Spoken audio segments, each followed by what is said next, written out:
What is going on, y'all? Thank you so much for clicking on this video. We are one day away from December, and man, do we have a treat today. I just got done seeing Violent Night last night, and man, do I have some good stuff to say about this movie. Welcome to your worst Christmas ever. With that being said, let me know in the comments if you've already seen Violent Night or if you're planning on seeing it, and what are you expecting from this movie. The premise for Violent Night is that a group of mercenaries, they take a family hostage, but little do they know that Santa Claus is at this house on Christmas Eve night. So now it's up to Santa to save them. What?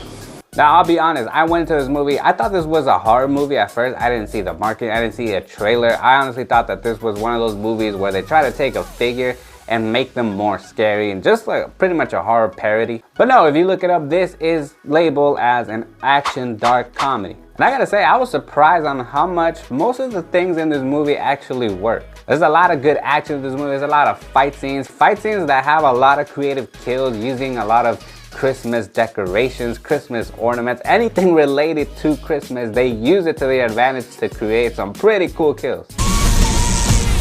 The movie even pays little homages and references to other Christmas movies like Home Alone, and there's even the final battle scene that goes along referencing the story of Hamlet. If you've seen The Northman, then you know what I'm talking about. Or if you've seen The Lion King with Mufasa versus Scar, yeah, that's what they reference. David Harbour as Santa Claus. Santa! Oh my God!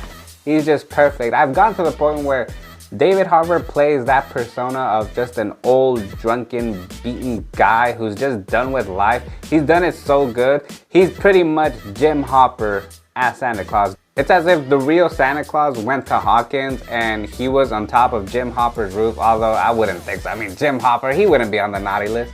No, my nice list. Let's just say, for the sake of a plot, Jim Hopper ended up putting on the Santa Claus coat instead of Tim Allen, and he was forced to become Santa Claus.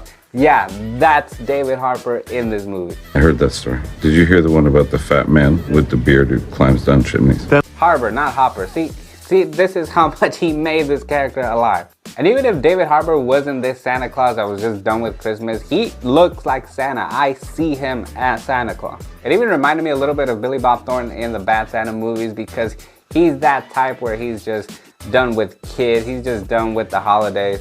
You are really Santa, right? No, I'm an accountant.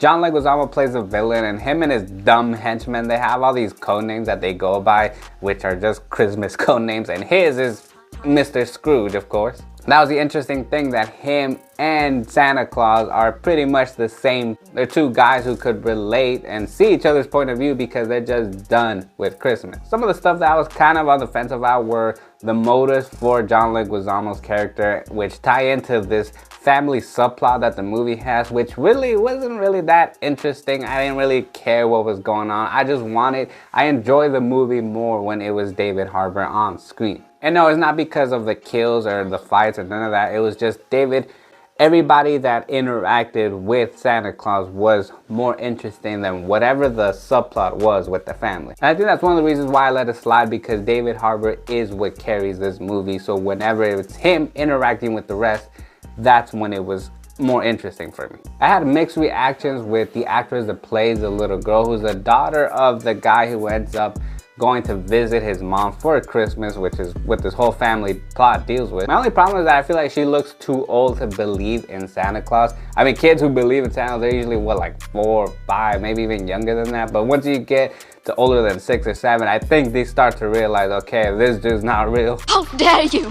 Her character is that connection for Santa Claus, and if you see the movie Hostage with Bruce Willis, she's pretty much playing the kid who's hiding within the house. Nobody knows where she's at. Which is also another plot point, because nobody managed to chase her or find out where she's at, because she's the one that's leading Santa Claus around the house. But the good thing about it is that she brings that character development and that character arc in the end for Santa Claus. So in the end, I will say that this movie did surpass my expectations in a lot of ways, especially because it's really hard for me to really like a comedy. There was only a handful of jokes that really didn't hit, which is just minimal, which is good, because when it comes to comedies, man, it's hard to make me laugh. But other than that, everything else worked, and I will say that Violent Night is definitely worth watching and worth collecting. Alright, so Violent Night, if you've seen it or if you plan on seeing it, go ahead and let me know in the comment section below. What is your favorite non-traditional Christmas movie? Drop that in the comments, and as always, smash the like button and smash that subscribe button if you haven't done so already. Thank you guys so much for watching. Keep watching the channel and keep watching movies.